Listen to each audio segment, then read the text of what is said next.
دیکھیے اس میں دو قسم ہے. عام جو وہابی دیوبندی جو خود اپنی کتابوں سے واقف نہیں، ٹھیک ہے نا، تو وہ کفار کے زمرے میں نہیں آئیں گے جب تک ان پر وہ عبارت پیش نہ کی جائے. جہاں بھی ہمارے علماء نے تکفیر کی ہے بڑی احتیاط برتی کہ تکفیر اس کی کہ جس میں حضور علیہ الصلوۃ والسلام کی توہین ہے وہ اسے دکھایا جائے، اور دکھانے کے بعد بھی وہ اس کو نہیں مانتا. اور کیا بولی ہے آج کل، ہم نے تو اس کا عوام کو سمجھانے کے لیے بڑا آسان قسم کھال نکالا ہے. ارے صاحب وہ تو اتنے بڑے عالم تھے، وہ تو ایسا کہہ نہیں سکتے، وہ تو اس سے مراد یہ نہیں. ارے بھائی کیا چینی زبان میں لکھا ہے، جاپانی میں لکھا ہے، فرانسیسی میں لکھا ہے، اردو کی عبارت جس میں حضور علیہ الصلوۃ والسلام کی توہین. کہتے نہیں صاحب وہ بہت معتبر آدمی تھے، ایسا کہہ نہیں سکتے. مسئلہ اس کو ہم مثال سے دیں. ایک صاحب لاہور میں رہتے تھے، ان کی بیگم رہتی تھی کراچی میں. کراچی سے کسی نے لاہور میں خط لکھ دیا، بڑے معتبر دوست تھے، کہ آپ کی بیوی بیوہ ہو گئی. وہ خط پڑھ کے رونے لگے. نہیں سمجھے شاید آپ، سمجھے ان کے شوہر جو ہیں وہ خط پڑھ کے رونے لگے.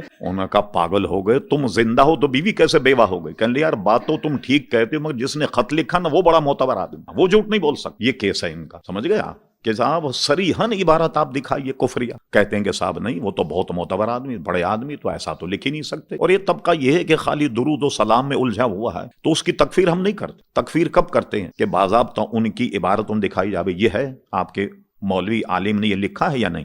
کہیں گے جی ہاں یہ ہے. اب دکھانے کے بعد وہ اس میں تردد کرے اور کفر ہو صریحاً حضور علیہ السلام کی توہین، ایسا آدمی دائرہ اسلام سے خارج ہے. لیکن اب یہ درمیانی مسئلہ ہے، گلابی وہابی ہے یا گلابی دیوبندی ہے، اس کو عقیدے کا اس کا پتہ نہیں، مگر میلاد کی اس کی وغیرہ مخالفت تو کرتا ہے نا.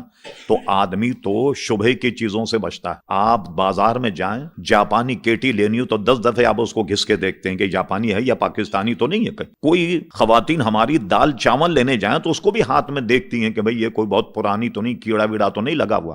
ہم دنیا بھر کی کھانے پینے کی چیزوں میں تحقیق کرتے ہیں کہ اصلی ہے یا نقلی ہے، تو مذہب کے معاملے میں ایک دوسرے پر کیسے اعتماد کر لیں، ٹھیک ہے نا.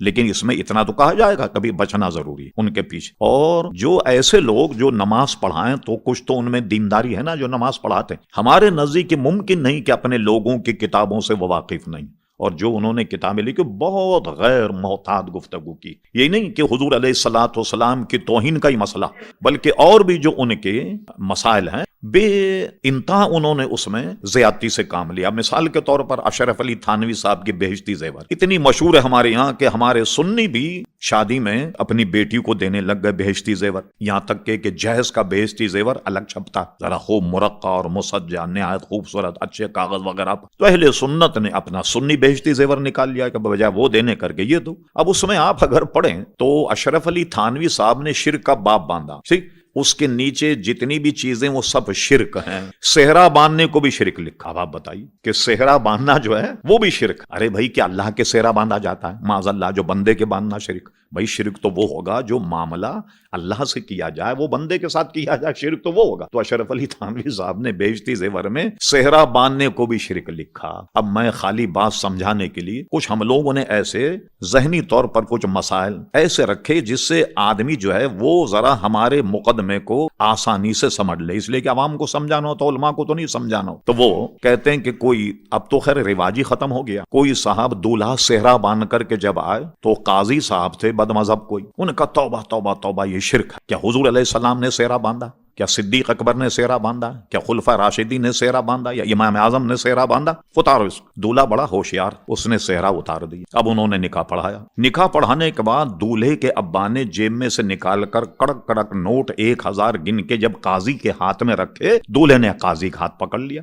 کہنے لے قاضی صاحب کیا حضور نے نکاح پڑھوائی لی تھی؟ کیا حضور نے 1000 روپے نکاح پڑھوائی لی؟ ابو بکر صدیق نے لی، فاروق اعظم نے لی، امام اعظم نے لی، کس نے لی نکاح پڑھوائی جو آپ پیسے لے رہے ہیں؟ ارے کہنے لے دولہے میاں یہ تو خوشی کا سودا ہوتا ہے، یہ تو خوشی میں آپ کے ابا نے دے دیا. تو نے کہا اچھا یہ جو ہم نے صحرا باندھا اپنے ابا کے 40ویں کا باندھا ہے، یہ کیا غم کا اور تعزیت کا صحرا باندھا؟ تو جب خوشی میں بھائی یہ جائز ہے نظر آنا تو صحرا باندھنا بھی خوشی میں جائز، سمجھے؟ تو اشرف علی تھانوی صاحب نے صحرا باندھنے کو شرک میں شمار کیا. یعنی کیا مطلب ہوا شرک کا؟ کہ کوئی اگر صحرا باندھ لے وہ گیا اسلام سے. اللہ اکبر! اس طریقے سے مسلمانوں کو نکالو تو کئی مسلمان بنیں گے بھائی. تو فقہی مسائل میں بھی انہوں نے بے انتہا. اب جیسے آپ کو تعجب ہوگا، میلاد النبی کی چیز کھانا حرام، شرک ہے.